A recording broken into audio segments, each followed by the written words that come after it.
Welcome back to the Deep Dive. We are here today taking a really practical look at some sources, the kind that unlock daily life, really. We want to distill them down into the essential knowledge you need to, well, navigate the world confidently. And today, yeah, we're focusing on something absolutely core to interaction, food. But it's Yeah. more than just, learning lists of words. We're diving into the English. You need to talk about what you like, what you don't like, and maybe most importantly, how to actually order food in different situations. Cafes, restaurants, even over the phone. Exactly. The sources we have are like a brilliant guide to that real-world English, Mhm. moving you past just knowing sandwich to actually saying, I'll have the large ham and cheese on toasted, hold the onion, and can I pay with card, that sort of thing. Right. This deep dive, it's meant to be a shortcut for you. We'll break down how people talk about meals, specific ingredients, and the exact phrases native speakers use when, buying food, giving you that linguistic toolkit. Make you sound informed, competent, maybe just hungry. Huh, possibly. Okay, let's unpack this, starting with the structure of the day. Because our relationship with food, it's tied to routine, isn't it? Mm. And how we talk about meals changes. Quick fuel versus, say, comfort food. Totally. The sources show this perfect contrast. Let's look at breakfast first. It comes up immediately as very important. It starts my day. But how people approach it splits right down the middle. There's the efficient way and then the more contemplative start. Okay, breakfast priorities. Let's hit quick and healthy. This is speed and nutrition colliding. The sources mention fruit a lot here. Bananas, strawberries, often with yogurt. And notice the language they use, not just banana, it's sweet and fresh.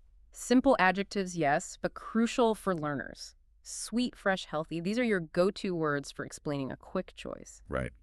And then there are the wake-up must-haves. Non-negotiable for many. Coffee. Coffee. Always coffee. Specifically, a big cup of coffee black. And that's useful language right there. It's almost a direct order you'd use. A large black coffee. Short, specific. Okay, but what about the other side? The comforting start. Ah, yes. Here, the language shifts a bit. It gets warmer, more substantial. Think toasted bread, maybe 2 slices, with butter and cheese. It's not just fuel. It's about, texture and feeling good. Yeah, I like that detail. Toasted bread is nice. Crunchy. Crunchy, that's a great sensory word. That crunch, the warmth, makes it very comforting. It's a warm and happy start. Exactly.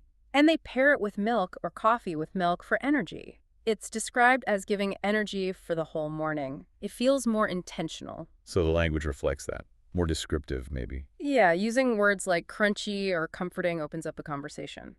Just asking for a banana is more transactional. Both are useful, but one builds more connection. Okay, makes sense. Moving on to lunch. The sources say this is often the biggest meal of the day. Sets the expectation right. You're looking for something filling and complete. And here's where culture comes in. They mention rice and beans, a classic here in Brazil. Mm-hmm. It's shorthand for a proper energy-giving meal, usually with chicken or maybe some grilled fish, and always a fresh side salad. Tomatoes, lettuce, that kind of thing. So it's presented as a balanced plate. Protein, carbs, veggies. Linguistically, you learn words like pairing, balance, complete meal. But what if you're somewhere else? How do you ask for something similar? A good question. You break it down, right? You don't ask for the Brazilian classic. You ask for the parts. Rice and beans with grilled chicken and a side salad. Clear ingredients. And they also offer quick options for lunch, too, for people in a hurry. Yes, the big homemade sandwich comes up. Ham, cheese, lettuce, onion. Perfect example of transactional language. Just listing the ingredients clearly. Stack them up. Or, if it's cold, vegetable soup. Described as warm, comforting, and full of good things. Soup language often involves its effect. It warms you up. Useful for talking about preferences in winter, Definitely. Okay, that brings us to dinner, which the sources frame as either lighter or sometimes a special meal. Depends on the day. It's an interesting split. You've got the ultimate go-to comfort food. Pizza. Pizza, of course. Always pizza. Easy. Celebratory. They mention toppings, lots of cheese and pepperoni, or a vegetarian option. This teaches you size and customization language. Large pizza, vegetarian, with extra cheese. And that phrase, hot from the oven, another sensory detail, evokes that immediate positive feeling.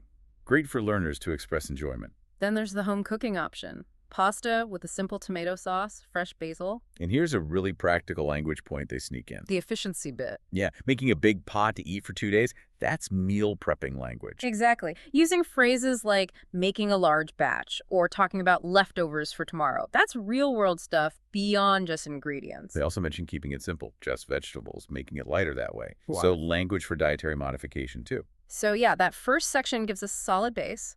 Meal structures, descriptive words, purpose. Okay, now, this is where it gets really interesting, I think. We move from meals to the actual building blocks. Ingredients, treats. Vocabulary time, lots of adjectives, lots of context. Let's start with fruits and vegetables, the healthy must-haves. The source descriptions are quite vivid. They are, like mangoes, sweet and juicy, especially in the summer. Juicy, great texture word, signals freshness. Oranges get mentioned for juice and just eating. Shows how one ingredient has multiple uses. Then apples defined by being crunchy and healthy, and green grapes. I like the grape description. Small and sweet, like little candies. Very refreshing. That comparison, like little candies, is a neat linguistic trick. It's relatable, makes the description more engaging than just saying sweet. Adds color. Okay, savory side. Vegetables. Broccoli is green and very good for you. Basic, but essential. Carrots are interesting, preferred cooked, like in a soup or with rice. Spinach mostly for salads. That distinction matters, doesn't it? How it's prepared. You need words like cooked, raw, roasted. Right, and it tells you where things fit. Spinach usually raw, carrots often cooked. But the real star here, maybe surprisingly, is the onion. Ha!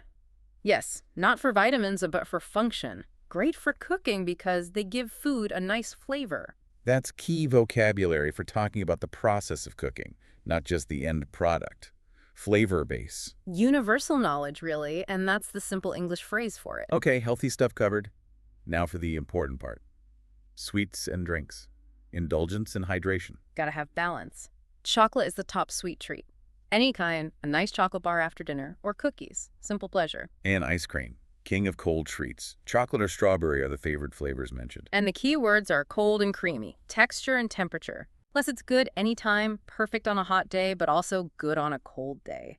Comfort food transcends seasons. Moving to drinks. Hydration first. Water is vital, obviously. But the source implies knowing how to ask. Is it tap water, which is often free? Or are you paying for mineral water, maybe sparkling? Small words, big difference in context and cost. Good point. Fresh orange juice gets a mention alongside meals. Cold lemonade is perfect on a hot day. Very refreshing. There's that word refreshing again. Connects directly to feeling cool, feeling better. Powerful adjective. Soda, like cola, gets an appearance, but with a caveat. Right. For a treat, but not every day. That teaches social nuance. How to talk about frequency occasionally, not daily. And finally, for relaxing, green tea, described as good and relaxing. Ties the drink to an emotional state. It's interesting they chose green tea, not chamomile or something. Maybe reflects a broader cultural source. Could be. Either way, good and relaxing is a useful phrase for the learner. Okay, so we've built up this bank of words, meals, ingredients, feelings, tastes. Now the practical bit, how do we actually use all this? How do you take crunchy apples and successfully order dinner? Right, this is about register and utility. Getting the language right for the specific situation. 3 key scenarios here. Let's do scenario 1, the sit-down restaurant. This usually needs a bit more politeness, maybe more complex language. First step, getting a table. Keep it polite and simple. A table for 2, please. Or 4, or however many. That, please, is key. Then the menu. Again, politeness. Use can or could. Yeah. Can I see the menu, please? Not just menu. Big difference. Then ordering the food. The source suggests, yes, I'd like the dish, or even more common, I'll have the dish. That contraction, I'll have, is really standard. Sounds confident, but still polite, I'll have the pasta. Yeah, we don't usually say, I want in that setting. I'll have is smoother. And order drinks at the same time, right? And a glass of water soda, please. Or just tap water is fine, thank you. Using just there signals it's a simple request. Okay, now what if the menu is confusing? This is important. Totally okay to ask, what is this? Don't feel shy. It's better than getting something you don't like. And checking specifics. Dietary needs. Essential questions. Is it spicy? Does it have cheese? But you might need to go deeper, like follow up with, how spicy is it? Is it mild? Really hot? Gets you more detail than just yes or no. Good tip. And finally, paying. 2 main options, depending on where you are. UK Commonwealth tends to be the bill, please. US is usually the check, please. And maybe a slightly more casual option, like in a pub, could be Could he get the tab? Knowing these variations helps you fit in. Okay, scenario 2, faster paced. Fast food or a cafe. Yeah. The language gets quicker, more direct. Right. Counter interaction is streamlined. I'd like a hamburger and fries, please. Here, I'd like is just a fast way to state your order. Less chat needed. And you need to be ready for the size question. Yep. Small, medium, or large? For drinks, fries, just give a quick answer. Medium, please. And the classic. For here or to go. Eat in or take away. Huh. Simple choice dictates packaging.